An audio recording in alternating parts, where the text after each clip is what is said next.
स्वागत है आप सभी का आपके अपने YouTube चैनल द बिहारी पे। दोस्तों, जैसा कि आप लोग को ऑलरेडी पता चल चुका है कि आज शाम में 4 बजे बिहार सरकार के कैबिनेट का मीटिंग होना है और इस बात का उम्मीद लगाया जा रहा है कि चांसेस है कि जो नई नियमावली है 2022 के लिए, जिसके आधार पे आपके 7वें चरण का बहाली होना है, कहीं ना कहीं 7वें चरण बहाली को फंसाने के पीछे मेन 2 रीज़न है। छठे चरण का ख़त्म ना होना और 7वें चरण के लिए जो नई नियमावली बनाने की बात की जा रही है, ख़ास करके तब से जब से नई सरकार बनी है, इन लोगों के पास एक बहाना मिल गया है कि जो पुराना बहाली का प्रक्रिया उसमें बहुत सारी खामी है।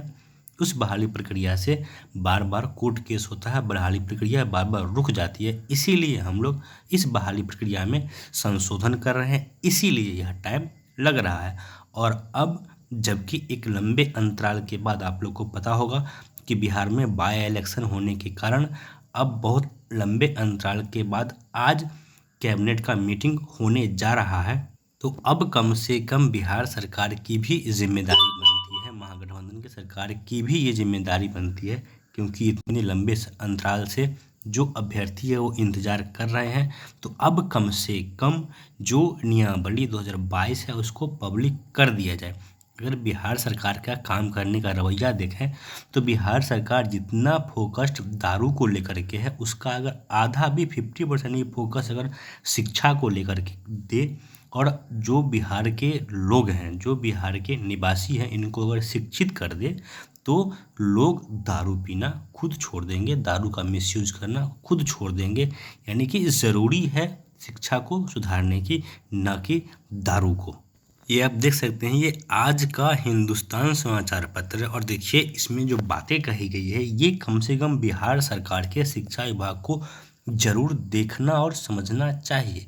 आप लोग को पता है कि जितने भी माध्यमिक उच्च माध्यमिक स्कूल होते हैं, प्राइवेट हो या फिर सरकारी हो, सबों में कम से कम लेबोरेटरी होना ज़रूरी है। जो फिजिक्स है उसके लिए, केमिस्ट्री के लिए और बायोलॉजी के लिए, कम से कम साइंस सब्जेक्ट के लिए लेबोरेटरी होना बहुत ज़रूरी है। और सरकार ने अपने तरफ से स्कूलों को 3 से लेके 5 लाख तक रुपए की राशि दी, लेकिन इसमें से 50% या उससे अधिक स्कूल कहिए, इन्होंने या तो अपने यहाँ प्रयोगशाला यानी कि लैब नहीं बनवाए या फिर इन लोगों ने पैसे वापस कर दिए। समझ सकते हैं कि बिहार के सरकारी स्कूलों का क्या हाल है।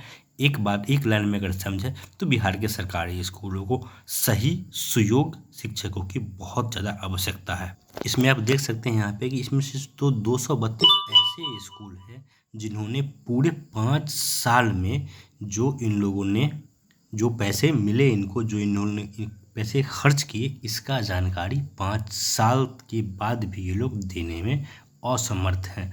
इसके अलावा देख सकते हैं कि सैकड़ों ऐसे स्कूल हैं बिहार में जिनके पास एक भी लैब नहीं है। लैब का व्यवस्था इनके पास बिल्कुल है ही नहीं। लेबोरेटरी की अगर बात करें तो है ही नहीं। यानी कि थ्योरी की क्लास जो होती है वहाँ पे शिक्षक नहीं है, प्रैक्टिकल अगर होता है तो वहाँ पे लैब नहीं है। यानी कि सोच सकते हैं बिहार सरकार का सरकारी स्कूल राम भरोसे चल रहा है।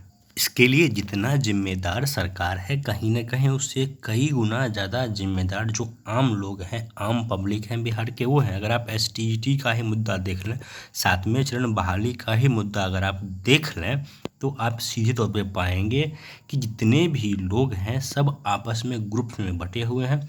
कोई भी ये मानने को तैयार नहीं है कि हमारी लड़ाई सरकार से लड़ने की जगह लोग आपस में ही ग्रुप बना बना करके लड़ रहे हैं, भिड़े हुए हैं। कल जब से ईडब्ल्यूएस के ऊपर जजमेंट आया है सुप्रीम कोर्ट का, मैं देख पा रहा हूँ जितने भी शिक्षक अभ्यर्थी हैं वो इस बात को भूल गए हैं कि हमारा मेन मुद्दा क्या है, 7वां चरण बहाली। अब लोग आपस में बट रहे हैं, बैकवर्ड वर्सेस फॉरवर्ड कर रहे हैं, ओबीसी वर्सेस ईडब्ल्यूएस कर रहे हैं, एससी एसटी का अलग ग्रुप बन रहा है।